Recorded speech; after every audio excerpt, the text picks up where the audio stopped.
chapitre 1, verset 7 à 8. Je lis pour la gloire de notre Seigneur Jésus-Christ.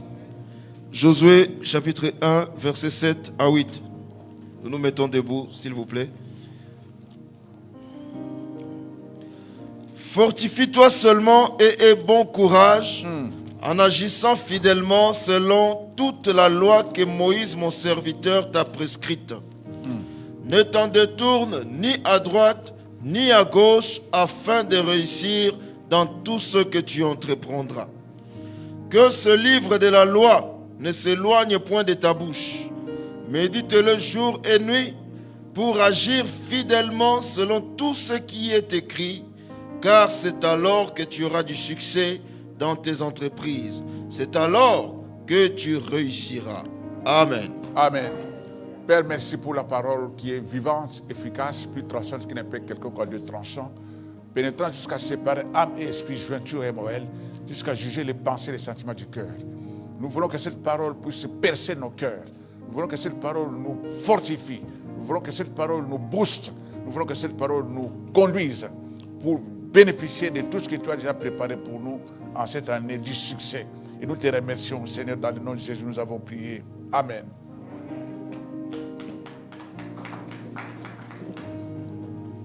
Quand Dieu parle, il n'attend de nous que l'obéissance, la mise en pratique.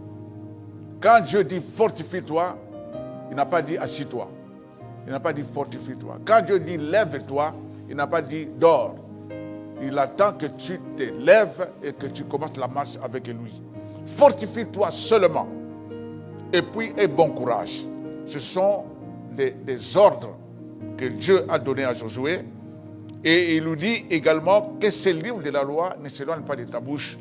Médite-le jour et nuit. Quelqu'un m'a dit, mais comment je peux méditer la parole jour et nuit et que je ne peux pas travailler?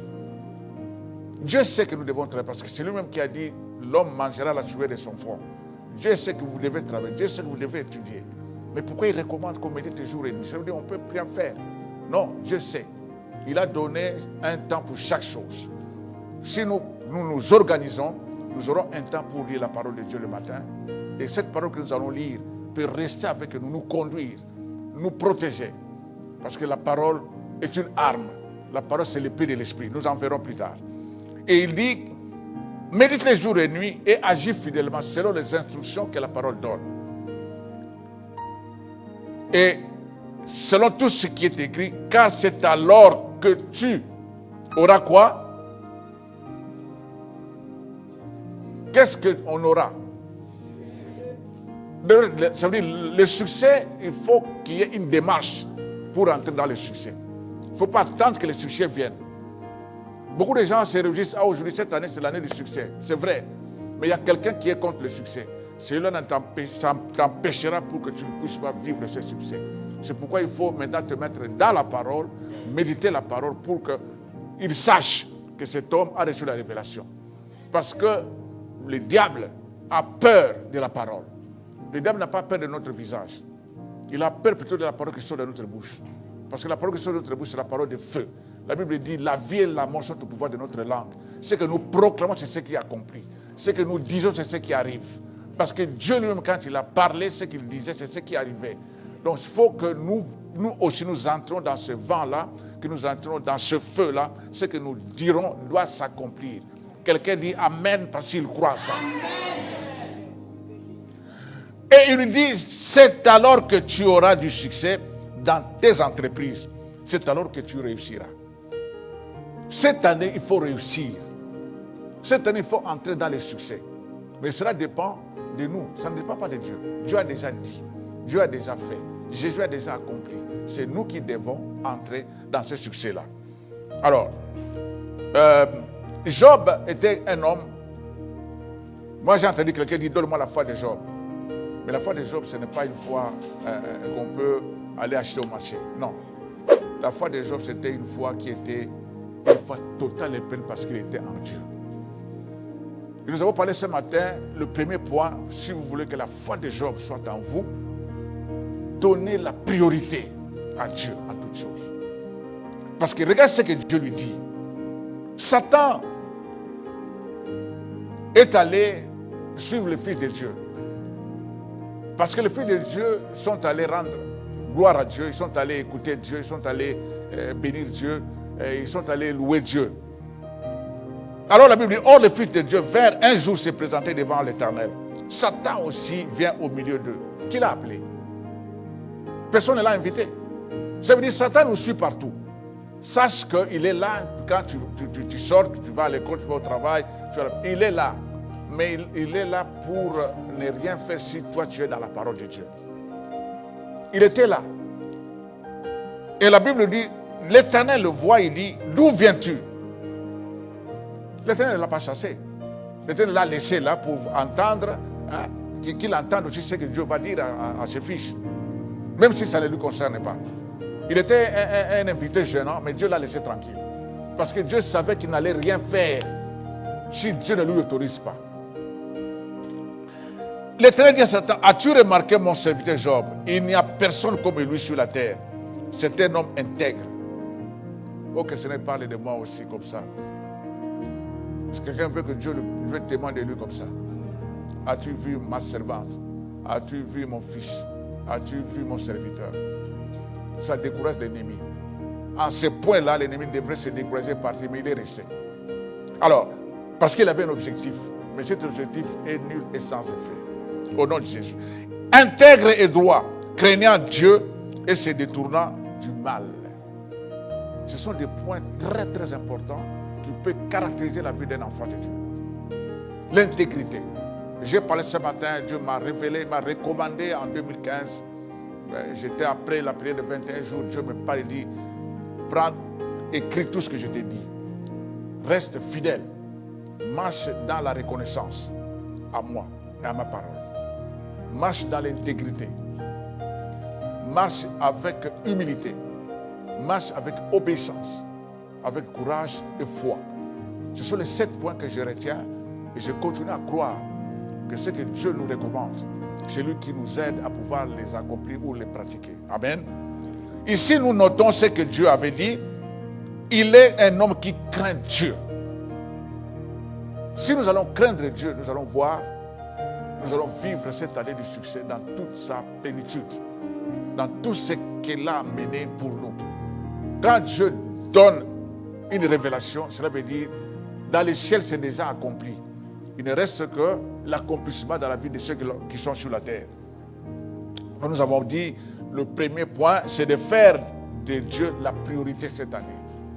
Écoutez Dieu, ne pas écouter le monde. Le monde, vous savez tout ce qu'il nous raconte. Le monde nous raconte Covid. Le monde nous raconte économie. Le monde nous raconte tout ce qu'il est en train de raconter. Et vous le savez. Mais nous sommes dans le monde, mais nous ne sommes pas du monde. Je ne dis pas qu'il ne faut pas obéir aux règles que l'État donne. Non. Nous écoutons, mais nous fixons nos regards sur Jésus. Nos regards fixés sur lui parce que c'est lui seul qui est pour nous le médiateur par excellence. C'est lui qui nous communique tout ce que Dieu dit.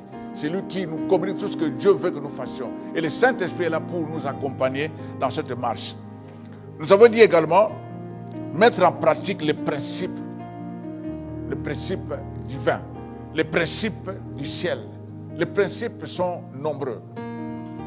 Donner la dîme, c'est un principe biblique. Donner l'offrande, c'est un principe. Secourir, c'est un principe. Aimer, c'est un principe. Donc, il faut tout simplement mettre en pratique tous ces principes-là et vous vivrez l'année du succès dans toute sa puissance. Amen. Le troisième point, nous avons parlé qu'on devienne sage. Un sage, c'est celui qui est avec Dieu. Celui qui est avec Jésus. Parce que Jésus, c'est notre sagesse. La Bible dit que Jésus est la sagesse de Dieu en nous. Et même Job lui-même, il parlait dans Job 28, nous avons lu ça. Il a parlé, je vais vous lire, restez assis. Job dit dans Job 28, il dit à l'homme, voici la crainte du Seigneur, c'est la sagesse. C'est l'honneur du mal, c'est l'intelligence. Quand je suis sage, j'ai la crainte de Dieu. Je suis intelligent quand j'ai l'intelligence. Je m'éloigne du mal. Quand je vois un mal, je vois comme si on m'a pointé un revolver. L'homme prudent voit le mal, il se cache. Mais il y a beaucoup qui s'exposent. Ils voient que le mal est là, mais il va encore s'exposer. Il y a beaucoup qui s'exposent alors qu'ils savent que Dieu nous avait fait voir le bien et le mal. Mais il nous dit, je vous conseille à suivre le bien. Amen. Donc nous avons parlé de ces 3 points. Et cet après-midi, nous voulons encore ajouter quelques 2 ou 3 points pour que nous puissions comprendre que nous ne devons pas rater cette année. Personne ne peut rater. Nous tous, nous allons arriver et faire des témoignages à la fin de l'année que nous avons vécu la promesse, la révélation. Et ce que Dieu avait promis, il l'a accompli dans nos vies. Il y a beaucoup qui vont, en tout cas cette année, donner des témoignages. Et à la fin, je donnerai en tout cas quelque chose qui va nous aider à comprendre. Alors, le 4e point que nous voulons partager cet après-midi, dans cette lignée-là de l'année de la sagesse, c'est s'équiper. S'équiper, c'est se revêtir. Vous savez, Jésus, avant de commencer son ministère, il s'est bien préparé. Il ne l'a pas fait avant. Il devrait attendre le temps de Dieu. Malgré qu'il commençait un peu à parler déjà de son Père, les grands souverains de cette époque, les docteurs, disons, de la loi, lui posaient des questions, il leur répondait. Et il s'étonnait, mais d'où lui vient cette intelligence? Et il n'était pas encore prêt pour commencer le ministère. Il a fallu qu'il puisse suivre le planning divin. Le planning divin, il devait commencer par le baptême. Est-ce que Jésus avait vraiment besoin du baptême? Non. Parce que le baptême était le baptême de la repentance. Il disait par là que ma chair, là où je me trouve maintenant, je vais commencer le ministère selon mon Père. Donc la chair, j'étais soumis à l'autorité du Saint-Esprit. Il a soumis son corps, il a soumis sa chair. Il ne dépendait plus de sa chair. Parce que s'il dépendait de sa chair, il allait dépendre de Marie. Parce que la chair qu'il avait, c'est vrai, c'est Dieu qui lui a donné ça, mais il est sorti d'une femme. Mais Jésus devrait alors se préparer. La Bible nous dit, après le baptême, il était rempli du Saint-Esprit. Après être rempli du Saint-Esprit, il devait être mis à l'épreuve. Se mettant à l'épreuve, la Bible dit, il était revêtu de la puissance du Saint-Esprit. C'est alors qu'il pouvait commencer le ministère. J'ai dit à ceux-là qui ne sont pas encore baptisés, cette année, préparez-vous. Il ne faut pas attendre. En Italie, quelqu'un me disait, non, papa, je vais encore attendre parce que je dois encore voir si je peux prendre ou je peux encore attendre. Parce que moi, je me rappelle, j'ai été baptisé quand j'étais enfant. Moi, je dis, mais mon fils, jusque-là, tu n'as pas encore compris. Jésus ne se fait pas baptiser. Jésus, on l'a amené au temple pour le présenter au Seigneur. Toi, tu attends, hein, tu réfléchis encore, mais fais attention. Et je vous dis jusqu'aujourd'hui, moi j'ai quitté l'Italie, ce frère-là n'est pas baptisé. Il n'est pas baptisé.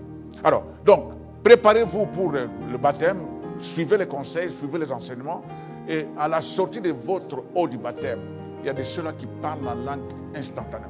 Il y a ceux-là qui attrapent un don instantanément. Alors, le verset que nous allons lire, équipé, c'est l'Éphésiens chapitre 6, verset 13 jusqu'à 18. Nous allons lire cette parole pour que nous sachions. Nous l'avons déjà lu plusieurs fois, mais nous voulons la lire aujourd'hui pour que nous comprenions qu'est-ce qu'il y a dans cette parole, qu'est-ce qu'il y a dans ce revêtement. Je lis pour la gloire de notre Seigneur Jésus-Christ. Éphésiens chapitre 6, verset 13 à 18. C'est pourquoi prenez toutes les armes de Dieu afin de pouvoir résister dans les mauvais jours et tenir ferme après avoir tout surmonté. Tenez donc ferme, ayez à vos reins la vérité pour ceinture et revêtez la cuirasse de la justice. Mettez pour chaussures à vos pieds les ailes que donne l'évangile de la paix. Prenez par-dessus tout cela le bouclier de la foi avec lequel vous pourrez éteindre tous les traits enflammés du malin. Amen. Oui. Verset 17. Prenez aussi le casque du salut et l'épée de l'esprit qui est la parole de Dieu. Faites en tout temps par l'esprit toutes sortes de prières et de supplications. Veillez à cela avec une entière persévérance et priez pour tous les saints. Amen. Amen. Avant de pouvoir prier pour le saint, le Saint-Esprit nous révèle de pouvoir d'abord nous revêtir, de pouvoir nous équiper. Parce que la vie chrétienne, c'est une vie de combat. Ne pensez pas que la vie chrétienne, c'est une vie facile. La vie chrétienne, c'est une vie où nous devons combattre, mais combattre dans la victoire. Parce que c'est lui qui a combattu pour nous, il a déjà vaincu. Mais il a dit, je vous laisse parmi des loups. Vous devrez être revêtus pour combattre les bons combats. Et l'apôtre Paul même dit à son fils Timothée, combat les bons combats. Ça veut dire qu'il y a un mauvais combat et il y a aussi un bon combat. Alors, ce que la parole de Dieu nous recommande ici, c'est ce qu'on appelle les armes spirituelles. C'est l'armature du chrétien. Quelquefois, je me lève, je commence Quand on se lève quelquefois le matin, on a un combat dans la tête. On commence à penser des factures, on commence à penser à ce que nous devons faire, on commence à penser à tout ce qui nous attend, qu'on n'a pas pu faire hier, il faut qu'on arrange quelque chose. Quand je vois ça, je dis, mais ça c'est un obstacle. Moi je suis levé aujourd'hui, c'est un autre jour. Hier c'était hier, mais aujourd'hui c'est un autre jour. C'est la journée qui est en fait pour moi. La première des choses, je veux les louer. Parce que la Bible dit que tout ce qui respire loue l'Éternel. Alors je me rêvais maintenant de cette armature du chrétien, je me lève. Je commence à prendre une par une, arme par arme. Je me rêvais du casque du salut. Je fais même le mouvement, je dis, je me rêvais du casque du salut. Le casque réservé aux sauvés. Je me rêvais du casque du salut. Et je mets à mes pieds les chaussures, les ailes de l'évangile. Ces ailes de l'évangile, c'est pour marcher sous les serpents, sous les scorpions. Je me rêvais de ça, quelquefois je me mets debout, je commence à m'appuyer sur la terre. Ces chaussures qui sont sur mes pieds, c'est pour écraser la tête du serpent. Je sais que Jésus m'a dit, c'est un pouvoir que je possède. J'ai saisi la cuirasse de la justice, la cuirasse qui est réservée aux justifiés. Est-ce qu'il y a des justifiés cet après-midi dans ce lieu? Qui est un justifié qui lève le doigt? Si tu es un justifié, sache que le ciel te voit, que tu as compris l'œuvre de la croix, que Jésus est là, il l'a justifié. Ne tiens pas compte de tout ce que tu as dit, de tout ce que tu as fait. Tiens compte de ce que tu es aujourd'hui. Je mets la cuirasse de la justice et je vais saisir le bouclier de la foi. Je mets à ma main gauche. Je fais des mouvements, je vous dis. Je mets le bouclier de la foi et à ma main droite l'épée de l'esprit. La parole de Dieu. Alors je commence à proclamer la parole de Dieu. Je commence à parler, je commence à proclamer, je commence à saisir les jours. Je même dis au soleil, arrête-toi aujourd'hui pour que moi je dois vaincre, je dois atteindre cet objectif. Et tout ce qui sera devant moi, je l'écrase au nom de Jésus. Seigneur, je veux avoir des pensées vraies, je veux avoir une vision vraie. Parce que le monde nous offre beaucoup de choses. Mais il faut demander seulement au Seigneur, je vais regarder toutes choses spirituellement. Je vais parler spirituellement. Je vais entendre spirituellement. Parce que le monde nous réserve des choses pour que nous puissions nous décourager. Nous allons voir ça aussi. Pour que nous puissions tomber. Et surtout, vous les jeunes, quelqu'un peut venir vous dire des choses que vous ne vous y attendez pas. Est-ce qu'il a réfléchi avant de me dire ça? Qu'est-ce qui lui pousse? Qu'est-ce qui lui est arrivé? Mais quand tu te prépares, le Saint-Esprit mettra des gens qui vont te parler des paroles spirituelles, des choses qui vont édifier. C'est pourquoi nous devons avoir des paroles qui édifient, même vis-à-vis de ton frère, même vis-à-vis de ta soeur. Il y a un temps pour ça, nous devons parler aussi des paroles qui édifient. Je saisis alors l'épée de l'esprit, je marche, je commence ma prière avec l'arme du chrétien. Je sais que la Bible nous recommande. Jésus lui-même, nous avons dit, il était revêtu. Et le même jour qu'il était revêtu, quand il est entré dans la synagogue, il a lu où c'est écrit dans Luc 4, vous connaissez le texte. À la fin, quelqu'un s'est levé là-bas au fond. Qui es-tu? Qu'est-ce que tu es venu faire aujourd'hui, Jésus? Tu es venu nous perturber avant le temps. Parce que dans cette synagogue, on a prêché la parole pendant des années et des années. Il n'y avait aucun miracle. Il n'y avait aucune parole puissante. Il lisait la parole selon l'Ancien Testament. Mais Jésus est venu pour proclamer ce qu'il était. Pour leur dire, c'est lui qui est devant vous. C'est celui qui a accompli toutes ces choses. Si quelqu'un croit en lui, il vivra ce miracle. Et je crois que quelqu'un cet après-midi veut vivre un miracle parce que Jésus est là. Si tu crois qu'il est là, ce que tu attends, tu vas le recevoir. Parce que cette année, c'est déjà décidé pour Dieu. Alléluia. Ce n'est pas pour rien que Jésus a dit à ses disciples, restez sur place. Parce que cette vie que vous allez commencer, ce n'est pas une vie de luxe. On vous mettra en prison. On va vous insulter. On va se moquer de vous. Mais ils sont restés quand ils ont reçu la puissance du Saint-Esprit. Lisez les actes des apôtres, vous allez voir. On leur a interdit même de citer le nom de Jésus. Et l'apôtre Pierre dit, jugez-en vous-même. C'est lui qui a vécu avec nous. C'est lui qui a opéré des miracles. C'est lui qui nous est venu nous donner la bonne nouvelle. Il nous a dit tout ce que nous allons faire, nous allons le faire en son nom. Pourquoi vous pouvez nous interdire de ne pas citer le nom de Jésus? Ce n'est pas juste. On les a mis quand même en prison. Mais ils se sont étonnés. Là où on les avait mis, ils sont allés vérifier, il n'y avait personne. Quelqu'un veut leur annoncer. Non, ils sont dans cette salle là-bas, ils sont en train de louer Dieu. Alors les huissiers sont venus ici à Miel, ils ont trouvé l'église en train de louer Dieu. Mais on vous a interdit. Hein? Mais pourquoi vous ne voulez pas écouter? L'apôtre Pierre dit, mais écoutez qui? Écoutez vous ou écoutez Dieu? Nous avons pris la ferme décision d'écouter Dieu. C'est pourquoi je dis, mettez Dieu en priorité. Écoutez Dieu. Si Dieu te dit de faire, fais-le. Alléluia. C'est ça, c'est être équipé. Ils étaient bien équipés, ces gens-là. Donc, nous devons tout simplement suivre ce que la Bible nous recommande. Parce que ces fondements-là, si quelqu'un perd les fondements de la parole de Dieu, il y a risque qu'il puisse se rétrograder. Vous êtes encore des jeunes, le parcours est long. Commencez à vous équiper maintenant. Qui savait qu'il y aurait Covid aujourd'hui? Personne. Nous avons grandi, nous avons vécu des choses, mais personne n'a pu penser qu'un jour, l'Église sera ce qu'elle est aujourd'hui.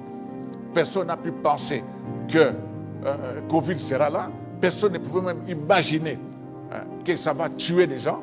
Mais même si ça tue les gens, Dieu sait. Dieu est au contrôle. Dieu est qu'on n'abandonnera pas son peuple. Alléluia.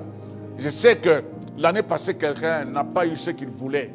Il voulait se marier, il voulait avoir un travail, il voulait commencer les études. Quelqu'un voulait être propulsé quelque part, mais ça n'a pas marché. Mais je dis à quelqu'un que l'année passée, c'était l'année 2020. Et cette année, c'est l'année 2021. L'année 2021, ce n'est pas 2020. Ce que Dieu a fait l'année passée, ce n'est pas ce qu'il fera cette année. Quand il annonce l'année du succès, c'est parce qu'il veut que nous puissions vivre ce succès. Parce que le succès, c'est la pensée de Dieu. Ce n'est pas la pensée de l'homme. Si le docteur a reçu, parce qu'il était connecté, il a entendu ce que Dieu avait dit. C'est ce que nous devons suivre nous aussi, tout simplement. Et nous allons prier pour cela, pour que quelqu'un qui est découragé, qu'il sache que Dieu ne veut pas que tu te décourages. Le découragement est une arme que l'ennemi utilise. Pouvez-vous imaginer quelqu'un qui a vécu un grand miracle? Il a prié le Dieu d'Israël devant les prophètes de Baal. Il a prié, dit Seigneur, que ce monde, que ce peuple sache que c'est toi qui es Dieu. Et il dit, c'est le Dieu qui va répondre par le feu, c'est celui qui est Dieu. Les prophètes de Baal étaient là, plus nombreux que les Égyptiens, parce qu'ils étaient là entourés d'Élie. Dieu qui écoute la prière a répondu. Je dis à quelqu'un que ton Dieu est celui qui écoute la prière. Mets à lui ta confiance, il agira. Mets à lui ta confiance. C'est un Dieu qui écoute la prière, qui a dit, invoque-moi, je te répondrai. Et je t'annoncerai des choses cachées que tu ne connais pas. Parce que quelqu'un veut avoir des choses cachées. Parce que Dieu a caché certaines choses. Mais il veut te les révéler à toi seul, dans cette année de succès. Ce n'est pas pour tout le monde. Chacun, Dieu veut nous révéler pour son compte. Mais pour quelqu'un, j'ai dit, il y a un mystère caché que Dieu veut te révéler cette année. Mais marche seulement avec lui. Mets-le en priorité et tu verras ce qu'il va faire pour toi. Comment on peut imaginer que cet homme qui a vécu une puissance du ciel qui est descendue, le feu qui a embrasé tout ce qui a été mis. Et cet homme-là, 3 jours après, il va se cacher parce qu'une femme a parlé. Parce que Jézabel a parlé. n'aie pas peur de Jézabel. Présente-toi devant Jézabel avec l'armature du chrétien. Il fuira. Présente-toi avec la parole de Dieu. Élie pouvait aussi utiliser la parole pour pouvoir dire, mais c'est Dieu là qui a fait descendre du feu du ciel. Il va t'embraser, tu seras brûlé. Mais Élie, qu'est-ce qu'il a fait? Il est allé se cacher. Heureusement, Dieu l'a aimé. Dieu lui a envoyé un ange avec un gâteau, avec une couche d'eau. La parole de Dieu, il a été envoyé. Il dit, prends et mange, le chemin est encore long. Je vous dis, le chemin est encore long, mes enfants. Le chemin est encore long, marchez avec Dieu. Marchez avec lui. N'écoutez pas les mondes. N'écoutez pas les baratins de ce monde. Ce sont des mensonges. Parce que le diable lui-même, il est le père du mensonge. Tout ce qui est entré dans vos oreilles, raisonnez bien. Ayez le discernement, si c'est vrai. Si c'est vrai, demandez à Dieu. Si c'est vraiment vrai, ce que j'entends. Amen. Donc, ne vous découragez pas. Le cinquième point, faire très attention à ce qui sort de notre bouche. Il faut faire vraiment attention à ce que tu fais sortir de ta bouche. Parce que l'ennemi utilise ce que nous disons. Si c'est dans les bons, il va transformer parce qu'il lui les met de contrefaçon. La parole que nous utilisons, la parole de Dieu est l'original. Je dis à mes enfants, cette parole, c'est l'original. Mais le diable est venu avec la contrefaçon. Quand Dieu a dit à Adam et Ève, quand vous, le jour où vous mangerez de ces fruits, vous mourrez. Dieu était clair.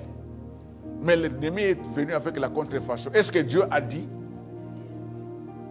Mais là, il fallait juger. Mais non, moi j'ai bien entendu, il a dit, les jours où nous allons manger, nous allons mourir. Toi, tu viens à nous poser une question. Ce n'est pas ce que Dieu avait dit. Parce que ce que le diable amène, c'est toujours l'inverse. Parce qu'il ne fait que copier. Donc, il faut faire attention à ce que vous disiez, à ce que la parole qui sort de votre bouche, que ce soit des paroles qui sont oui et qui sont non. Oui et oui, non et non. Quand tu dis non, c'est non. Quand tu dis oui, c'est oui. Donc, dans Proverbe chapitre 4, je vous lis la parole. Bon, c'est en français courant, mais j'ai aussi le second. Avant tout, prends garde à ce que tu penses au fond de toi-même, car ta vie en dépend.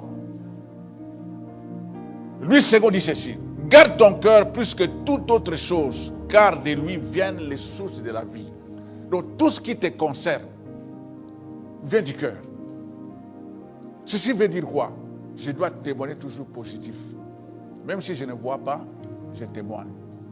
J'ai donné l'exemple de cet homme, Idaosa. Son passé lui dit, Jésus a laissé à l'église un pouvoir.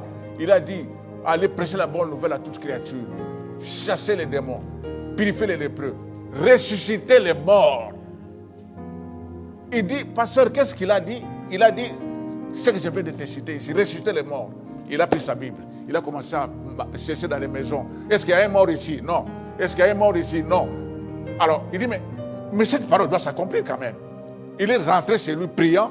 On veut dire, non, dans cette maison, il y a un enfant qui est mort. Il est allé là-bas, il dit, où est le bébé qui est mort? Non, l'enfant est là. Il a pris le bébé. Il a prié. Il n'y a aucun signe. Il dit, non, attendez. Jésus ne peut pas mentir. Lui-même, qu'est-ce qu'il a fait? Il a chassé les hommes. Il a chassé les parents. Il a chassé tous les pleureurs, tous ceux qui faisaient des confusions. Il les a chassés. Il dit aux parents, excusez-moi, sortez un peu dehors. Moi, je vais prier pour cet enfant. Mais qu'est-ce qu'il veut faire avec un bébé qui est mort? Mais lui, il savait ce que Jésus a dit doit s'accomplir. Ce qu'il a dit dans ta vie, ça s'accomplira. Ce qu'il a dit, c'est ce qui doit s'accomplir. Parce qu'il a laissé ça à ceux qui croient. Est-ce qu'il y a des gens qui croient ici? Il dit, voici les miracles qui accompagneront ceux qui auront cru. En mon nom, les noms les plus élevés, les noms souverainement élevés, les noms majestueusement élevés, les noms puissants, les noms qui font fuir les diables, les noms devant lesquels les diables fuient, les noms devant lesquels les maladies sont guéries, les noms de Jésus. Cet après-midi, nous invoquons le nom de Jésus. Nous proclamons le nom de Jésus. Le nom qui est donné aux vainqueurs. Le nom qui est donné aux plus que vainqueurs. Le nom de Jésus. C'est le précieux nom. Dieu n'a pas hésité à lui donner ce nom-là. Parce qu'il savait, devant le nom de Jésus, tout genou fléchira. Tout genou fléchira. Tout genou fléchira. Il a prié. quand il a prié, il a dit Amen. Il ne regardait pas l'enfant, il a dit seulement Amen. L'enfant a éternué. Quand l'enfant a éternué, il a ouvert les yeux, il a dit l'enfant vit. Il a pris l'enfant, il a donné à ses parents. Ça, il a fait quoi? Il a fait ça pourquoi? Parce qu'il a cru seulement à la parole. Croire à la parole te donnera la victoire.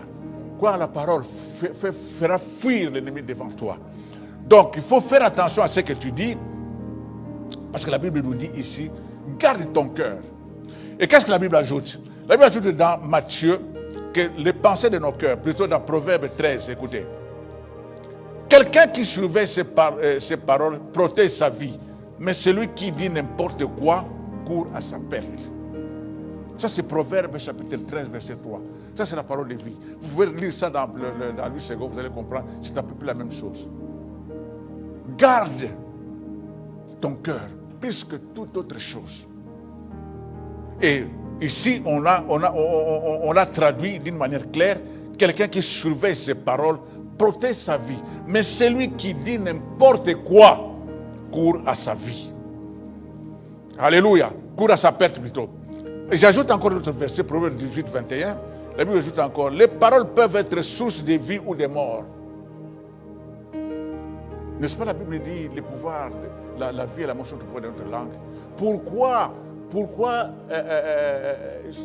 nous on a vécu en Afrique, vous êtes nés ici, il y avait des mamans ou des parents qui maudissaient les enfants.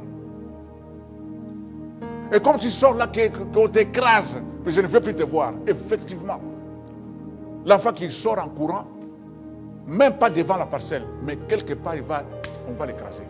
Pourquoi? Parce que l'ennemi utilise les paroles qui sortent de nos bouches. Il ne faut pas dire n'importe quoi, parce qu'il veille, il est là autour de nous pour veiller, pour saisir ce que nous disons. Il ne peut pas voir ce que nous pensons, mais il peut entendre ce que nous disons. Parce que ce que nous pensons, c'est réservé à Dieu. Parce que Dieu regarde nos cœurs. Lui, il s'est limité seulement à entendre ce que nous faisons. Ainsi, il va prendre ça pour pouvoir amener le mal dans nos vies. Mais aujourd'hui, au nom de Jésus, toutes les paroles seront bonnes. Et nous allons voir quelle parole il va encore utiliser. Il n'utilisera aucune parole qui sortira de peuple de miel. Il n'utilisera rien. S'il n'utilise rien, c'est écrit noir sur blanc qu'il a échoué. Alors, Job était dans la souffrance. Je termine par là. Job était dans la souffrance. J'ai dit à quelqu'un, il faut être prophète de ta vie. Il faut que tu sois prophète pour ta propre vie. Parce que ce que toi tu vas dire, c'est ce qui va s'accomplir. Sois prophète de tes enfants. Proclame ce qui est vrai dans leur vie. Mais proclame pas ce qui est mauvais. Ce que tu proclames, l'ennemi va l'utiliser. Parce que c'est un voleur. Il ne fait que voler. Alors, la parole est sortie.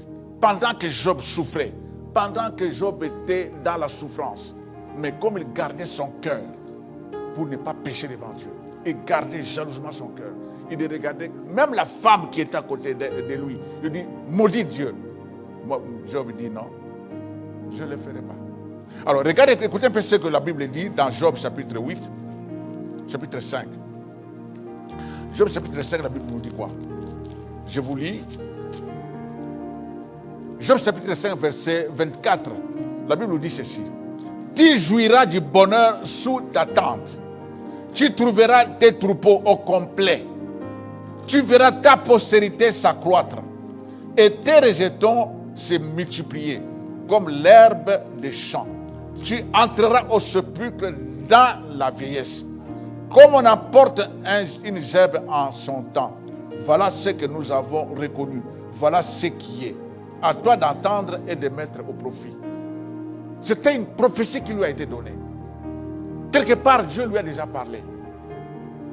Ne te soucie pas. Alors, quand tu lis maintenant Job 42, ce que nous venons de lire, c'est accompli. Parce que la parole de Dieu, c'est une parole de vie. C'est une parole qui s'accomplit. Tout ce qu'il dit, ça s'accomplit. Job chapitre 42, la Bible nous dit ceci, au verset 12. Pendant ces dernières années, Job reçut de l'Éternel plus de bénédictions qu'il en avait reçues dans les premières. Il posséda 14 000 brebis, 6 000 chameaux, 1000 paires de bœufs et 1000 années. Ce n'est pas l'année du succès.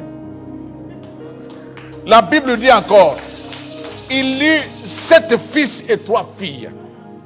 Jemima, à la seconde, il donna à la première le nom de Jemima, à la seconde celui de Ketsia et à la troisième celui de Keren à Pouk.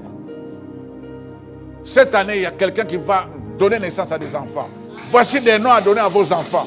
Parce que ce sont des noms qui viennent du ciel. Voici les noms. Jemima, ça veut dire colombe. Ketsia veut dire tout simplement fleur de cannelle. Et Apouk, c'est ombre de paupières. Ce sont des noms puissants. Et la Bible ajoute encore, il n'y avait pas dans tout le pays d'aussi belles femmes que les filles de Job. Leur père leur accorda une part de l'héritage parmi leurs frères. Job vécut après cela 140 ans. Et il vit ses fils et les filles de ses fils jusqu'à la 4e génération. Job mourut âgé et rassasié de jours. Que cette parole s'accomplisse dans la vie de quelqu'un ce jour. Que cette parole s'accomplisse dans la vie de quelqu'un. Qu'il soit béni de toutes sortes de bénédictions comme Job l'a eu. L'année du succès. Job a souffert. Job a pleuré. Il n'attendait que la mort. Mais alors que Dieu lui réservait une surprise. Dieu lui réservait le meilleur. Ce qu'il avait avant, c'était plus que ce qu'il a eu à la fin. Parce que la prophétie de Dieu ne fait que s'accomplir. Laisse que cette prophétie s'accomplisse dans la vie de quelqu'un qui est en train de souffrir. Mets Dieu en priorité. La Bible dit, heureux celui qui supporte patiemment les épreuves, la tentation. Mais garde confiance en Dieu. Proclame seulement ce qui est vrai. Proclame ce qui est juste. Proclame ce qui est original. Parce que quand tu proclames ce qui est original, c'est Dieu lui-même qui entre en action avec sa parole. Amen.